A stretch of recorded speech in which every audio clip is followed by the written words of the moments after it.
Hello everyone, welcome to CGPSC e Gyan. आज हम लोग जनरल साइंस का फिजिक्स का एक टॉपिक देखेंगे, मोशन एंड फोर्स। तो सबसे पहले मोशन होता क्या है? किसी भी बॉडी का पोजीशन अगर चेंज होता है, पॉइंट ए से पॉइंट बी या पॉइंट 1 से पॉइंट 2, अगर बॉडी मूव करती है विथ रिस्पेक्ट टू टाइम, तो उसको हम लोग बोलते हैं कि बॉडी मोशन में है। अगर बॉडी अपना टाइम के साथ पोजीशन नहीं चेंज करती है तो बॉडी रेस्ट में होती है, और अगर चेंज करती है तो बॉडी मोशन में होती है। पूरे यूनिवर्स में हर एक बॉडी मोशन में है, क्योंकि गैलेक्सी एक दूसरे से दूर जा रही है, वो मोशन में है, तो उनमें कोई भी बॉडी होगा मोशन में होगा। अर्थ भी है, सोलर सिस्टम भी है, तो ये सब अपने अपने गैलेक्सी का पूरा सोलर सिस्टम क्या है, चारों तरफ रिवॉल्यूशन कर रहा है, तो वो भी हमारा मोशन में है। तो हम रेस्ट में भी है, मोशन में भी है। डिपेंड ये करता है कि आप रेफरेंस पॉइंट किसको मान रहे हैं। तो रेफरेंस पॉइंट के रेफरेंस से ही हम लोग देखते हैं कि कौन सी बॉडी मोशन में है या कौन सी बॉडी रेस्ट में है। फॉर एग्जांपल, अगर आप एक बस में बैठे हैं, बस ट्रेवल कर रही है, तो अगर मैं को पैसेंजर के रिस्पेक्ट में देखूंगा, जो आपके सहयात्री हैं, जो आपके बगल में बैठकर सफर कर रहे हैं, तो आपकी भी पोजीशन उनके रिस्पेक्ट में चेंज नहीं हो रही है टाइम के साथ, तो आप उस समय रेस्ट में हैं। लेकिन अगर कोई बाहर पोल या कोई भी शॉप या कोई भी व्यक्ति है, उसके रिस्पेक्ट में आप बस के साथ साथ पोजीशन चेंज करके जा रहे हैं, तो विद टाइम आपका पोजीशन चेंज हो रहा है, इसलिए आप बस में रेस्ट में बैठे हुए भी बाहरी किसी के लिए आप मोशन में हैं। तो ये सब डिपेंड करता है रेफरेंस पॉइंट किसे सेलेक्ट किया जा रहा है, और रेफरेंस पॉइंट के ही रेफरेंस से हम लोग देखते हैं कि बॉडी रेस्ट में है या मोशन में है। तो सबसे पहले हम लोग मोशन में देखेंगे types of motion. Types of motion क्या क्या हो सकते हैं? सबसे पहले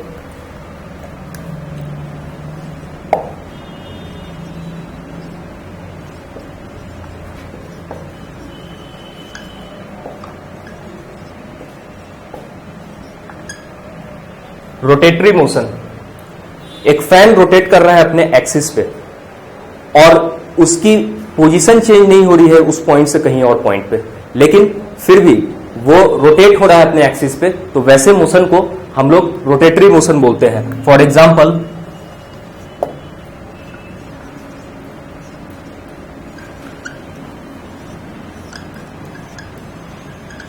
मोशन ऑफ फैन। उसके बाद हम लोग आते हैं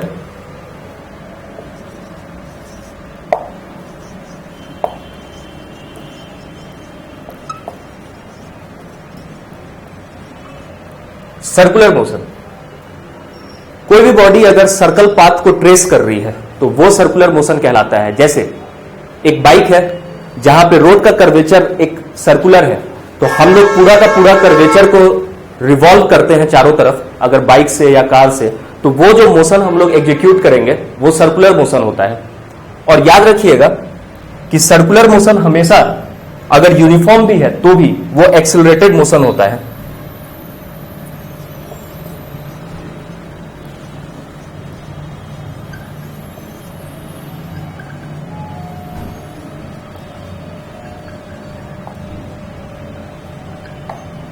circular motion is always an accelerated motion. अगर स्पीड यूनिफॉर्म भी है तो भी एक्सिलरेशन उसमें प्रोड्यूस होगा, क्योंकि हम लोग जानते हैं कि एक फोर्स की जरूरत है किसी भी बॉडी के स्टेट को चेंज करने के लिए, शेप को चेंज करने के लिए। स्टेट मतलब अवस्था, या तो वो रेस्ट में है या तो वो मोशन में है, तो हमें एक फोर्स चाहिए जो रेस्ट से उसको मोशन तक ले जाएगा, या हमें एक फोर्स चाहिए जो उस मोशन को स्टॉप करके उसको रेस्ट में लाएगा। वैसे ही फोर्स वो फिजिकल क्वांटिटी है जो बॉडी के शेप को भी चेंज कर सकती है। अगर हम लोग किसी एक डायरेक्शन से फोर्स लगाते हैं, उस एक्सिस पे बॉडी का शेप चेंज होता है, जिस एक्सिस के अलोंग डायरेक्शन में फोर्स लगता है। वैसे ही फोर्स जरूरी है डायरेक्शन को चेंज करने के लिए किसी भी बॉडी का। अगर हम लोग सर्कुलर मोशन की बात करें तो हर एक पॉइंट जो सर्कुलर मोशन का होता है वहां पे बॉडी को फोर्स लगाना पड़ता है। सपोज हमारा ये एक सर्कुलर पाथ है जिसपे हमारा बॉडी रिवॉल्व कर रहा है और मोशन में है, तो हम अगर पॉइंट ए से स्टार्ट किए, इस बॉडी का रेडियस, इस सर्कल का रेडियस आर है, ये सर्कुलर पाथ जो आर रेडियस का है। अब बॉडी यहां से यहां की तरफ चलना स्टार्ट हुई सर्कल में, तो जैसे ही यहां से बॉडी यहां पे पहुंची, तो बॉडी को इस पॉइंट पे जो डायरेक्शन है वो फॉरवर्ड की तरफ है, सामने की तरफ। बॉडी हमेशा टेंड करेगी कि मैं सीधे लाइन में निकलूं, लेकिन यहां पर एक फोर्स जो कि सेंट्रिपिटल फोर्स होता है वो बॉडी को अंदर की तरफ लेने की कोशिश करता है और बॉडी का पाथ यहां से नहीं चेंज होकर के यहां आता है। और इस पॉइंट पे फिर बॉडी चाहती है ऐसे निकलना, तो फिर एक सेंट्रिपिटल फोर्स वहां पे इसको फिर से इस डायरेक्शन में अलाइन करता है। और हर एक पॉइंट आप देखते जाएंगे तो ये टेंजेंट है। टेंजेंट जो सर्कल के सर्कमफ्रेंस को टच करते हुए निकलता है, वो टेंजेंशियल डायरेक्शन पे बॉडी टेंड करती है हमेशा मूव करने के लिए, और सेंट्रिपिटल फोर्स उस बॉडी को हमेशा टेंड करता है कि वो अंदर सर्कल की तरफ बॉडी घूमना स्टार्ट करे। तो हर एक पॉइंट पे एक टेंजेंट ड्रॉ हम लोग कर सकते हैं, और हर एक टेंजेंट को सर्कल के पाथ में वापस घुमाने के लिए एक फोर्स चाहिए, वो हिडन फोर्स है।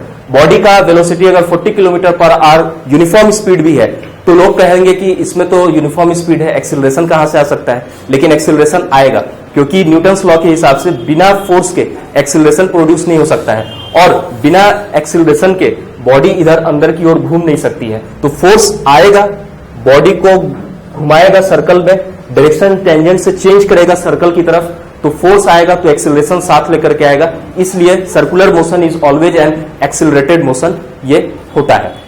अब हम लोग देखेंगे मोशन के कुछ इंपॉर्टेंट पैरामीटर्स, जैसे डिस्टेंस।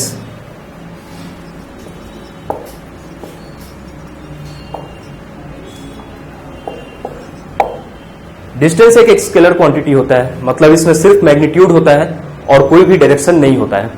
पॉइंट ए से पॉइंट बी तक कोई भी बॉडी ट्रेवल करती है तो वो रास्ता कैसा भी हो सकता है, बस पॉइंट ए से बी तक हमें कंप्लीट करना है अपना पाथ। अब वो पाथ या तो सर्कल से होकर के, सेमी सर्कल से होकर के ऐसे जा सकती है, या वो पाथ एक जिगजैग पाथ हो सकता है, या वो पाथ एक स्ट्रेट लाइन हो सकता है। तो डिस्टेंस जो होता है वो पॉइंट ए से पॉइंट बी तक पहुंचने में जो रास्ता हम लोग ट्रेवल किए, पूरा का पूरा रास्ता जो ट्रेवर्स होता है वो सब ऐड होता है, और ऐड होते हुए वो पहुंचता है पॉइंट बी तक।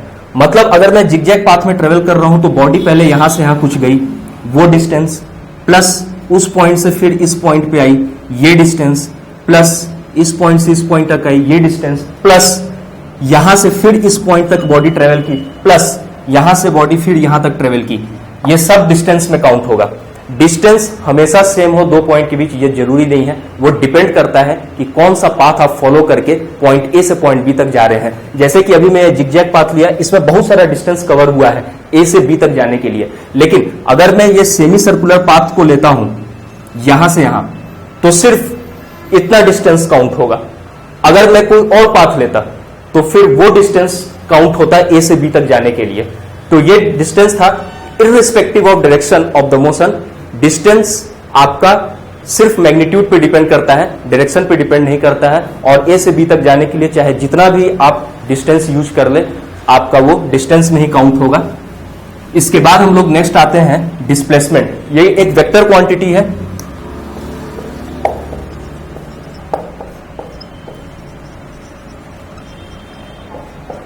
वेक्टर क्वांटिटी इसलिए इसमें मैग्नीट्यूड के साथ साथ डायरेक्शन भी होगा, लेकिन यहां पे हमें आजादी नहीं है कि मैं ए से बी तक किसी भी तरीके से जा सकता हूं। हमेशा जो सबसे शॉर्टेस्ट पाथ होगा वो डिस्प्लेसमेंट होता है, और इसकी एक फिक्स डायरेक्शन होगी ए से बी तक की तरफ, और ये डिस्प्लेसमेंट ऑफ द बॉडी होगा। ये जीरो भी हो सकता है, ये माइनस भी हो सकता है, और ये पॉजिटिव भी हो सकता है। लेकिन जो डिस्टेंस था वो जीरो हो सकता है अगर कोई डिस्टेंस हमने ट्रेवल नहीं किया है, अगर कोई डिस्टेंस ट्रेवल की है तो पॉजिटिव होगा, लेकिन वो कभी निगेटिव नहीं हो सकता है। लेकिन डिस्प्लेसमेंट पॉजिटिव, निगेटिव, जीरो तीनों में से कुछ भी हो सकता है, क्योंकि ये वेक्टर क्वांटिटी है। अगर हम ए से बी तक जा रहे हैं शॉर्टेस्ट पाथ लेकर के, ये एक पॉजिटिव डिस्टेंस हम लोग ट्रेवल किए, लेकिन अगर मैं ए से बी जाकर के वापस इसी रास्ते से ए के पास वापस हम लोग पहुंच जाए, तो यहां पे जो डिस्प्लेसमेंट होगा वो निगेटिव होगा, सॉरी जीरो होगा, क्योंकि ए पॉइंट से बी पॉइंट तक हम लोग गए, ये इनिशियल पॉइंट हुआ जहां से हमने स्टार्ट किया अपना मोशन, और बी हमारा फाइनल पॉइंट है, डेस्टिनेशन। तो इनिशियल से फाइनल पॉइंट जो है, सोर्स से डेस्टिनेशन तक का जो रास्ता है शॉर्टेस्ट, ये डिस्प्लेसमेंट हुआ, और वापस वहां से हम लोग इधर आ गए, तो हमारा तो ये फाइनल पॉइंट अब हो गया। अब ये इनिशियल स्टार्ट हुआ था और वापस से ये यहां पे हम लोग पहुंच गए, तो अब हमारा फाइनल पॉइंट ये इनिशियल और फाइनल पॉइंट सेम। इस केस में इनिशियल और फाइनल पॉइंट सेम, अगर रिटर्न उसी पॉइंट पे हम लोग आ रहे हैं तो डिस्प्लेसमेंट हमारा 0 हो जाएगा। और अगर हम लोग यहां से बैक पीछे की ओर आए इस पॉइंट सी पर, तो ये नेगेटिव डायरेक्शन है, ये नेगेटिव भी हो सकता है। तो डिस्प्लेसमेंट हमारा पॉजिटिव नेगेटिव दोनों हो सकता है, 0 भी हो सकता है, लेकिन डिस्टेंस कभी हमारा नेगेटिव नहीं होता है, हमेशा 0 या पॉजिटिव हो सकता है। अब हम लोग अपने नेक्स्ट क्वांटिटी पे आते हैं, वो है स्पीड। स्पीड में क्या होता है, बॉडी अपना जितने टाइम में पोजीशन को चेंज करती है वो स्पीड ऑफ द बॉडी होता है। फॉर एग्जांपल कि मैं यहां से 40 किलोमीटर अवे एक जगह गया, डिस्टेंस 40 किलोमीटर था, टाइम हमें 1 आवर लगा, तो 40 divided by 1 40 kilometre per hour, ये हमारा स्पीड हुआ। तो स्पीड को हम लोग डिफाइन कर सकते हैं, if a body changes its position from one point to another point in a given time, then that is its speed. अगर दिए हुए एक समय में एक जगह से दूसरे जगह बॉडी जाती है, रास्ता कोई भी हो सकता है, जरूरी नहीं है कि वो स्ट्रेट लाइन हो, शॉर्टेस्ट हो, किसी तरह से भी किसी भी रास्ते से एक पॉइंट से दूसरे पॉइंट तक एक दिए हुए निश्चित समय में अगर बॉडी ट्रेवल करती है तो वो बॉडी का स्पीड होता है। अब स्पीड हमारा 2 तरीके से हो सकता है, एक होता है इंस्टेंटेनियस स्पीड,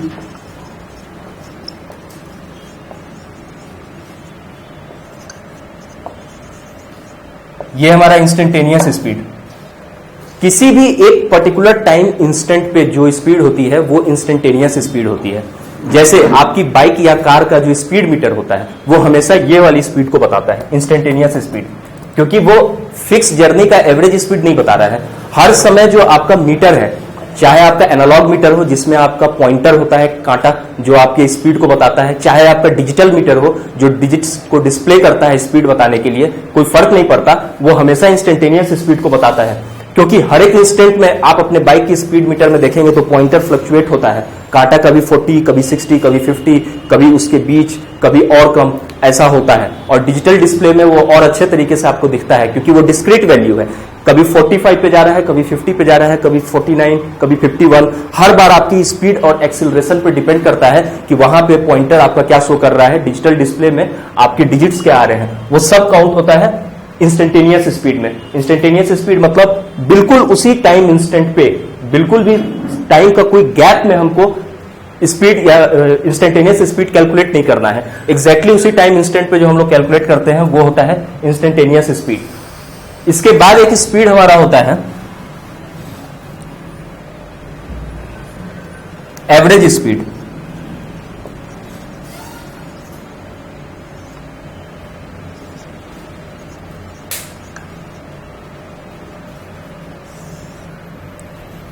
एवरेज स्पीड हमारा होता है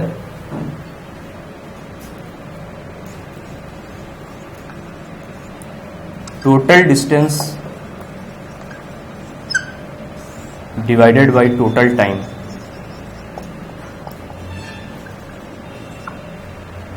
एवरेज स्पीड को हम लोग डिफाइन करते हैं total distance divided by total time. इसका मतलब यह होता है कि मैं अगर जर्नी अपनी रुक रुक कर कंप्लीट कर रहा हूं, तो मैं जहां से जर्नी स्टार्ट किया और जहां पे जर्नी मेरी कंप्लीट हुई, इन दोनों पॉइंट्स के बीच जितना भी डिस्टेंस ट्रेवल हुआ वो टोटल डिस्टेंस में काउंट होगा। उसको हम लोग टोटल डिस्टेंस जो ट्रेवल हुआ वो बोलते हैं।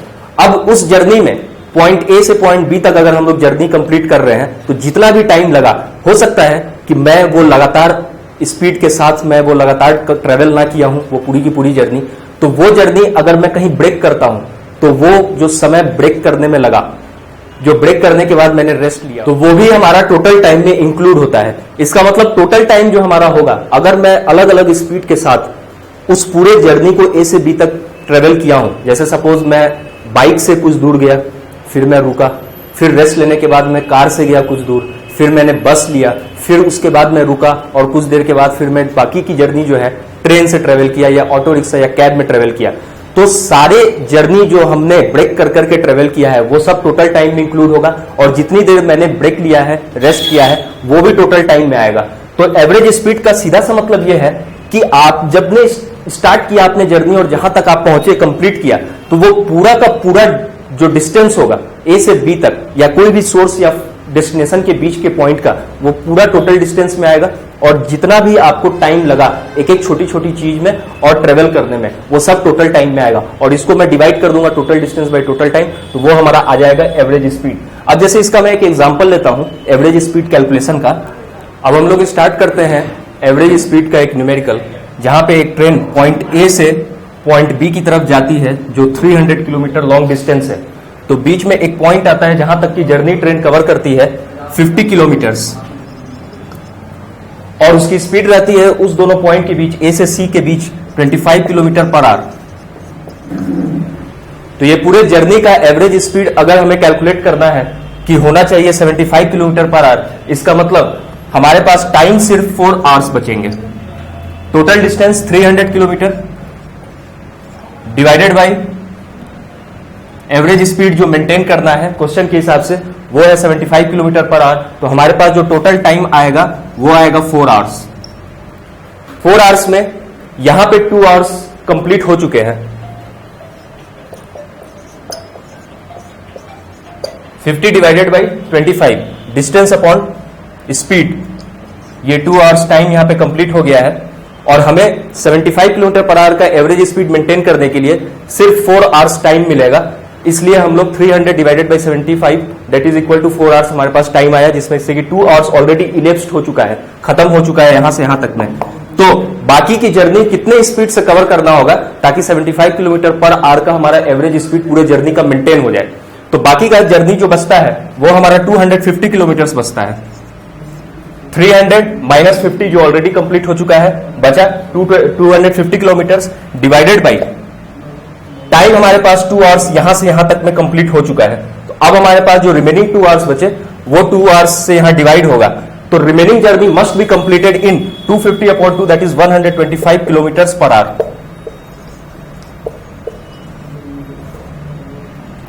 इसके बाद अब हम लोग देखते हैं एक और तरीके का।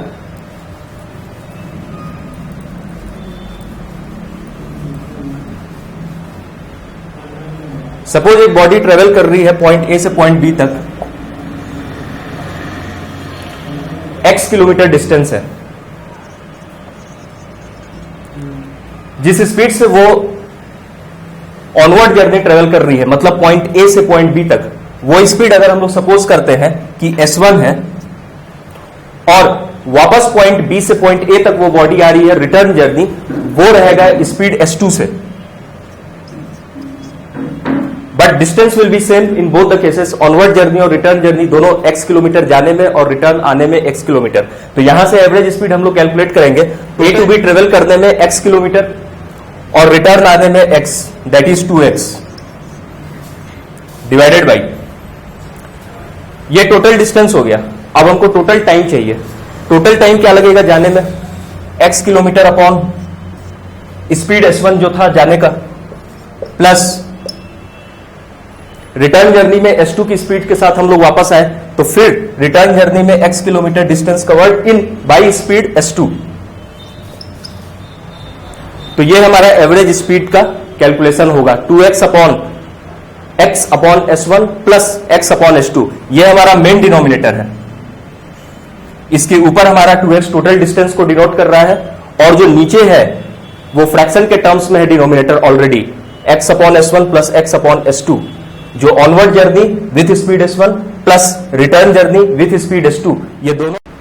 तो ये हमारा average speed 2x upon x by s1 plus x by s2 आएगा, जिसको हम लोग फिर फर्दर सॉल्व करेंगे तो ये हमारा 2s1 s2 upon s1 plus s2 आएगा। यार तो फ्रीक्वेंटली देखने को मिलेगा एप्टीट्यूड के क्वेश्चंस में, बहुत ही बेसिक इसके क्वेश्चंस आते हैं स्पीड टाइम एंड डिस्टेंस के ऊपर।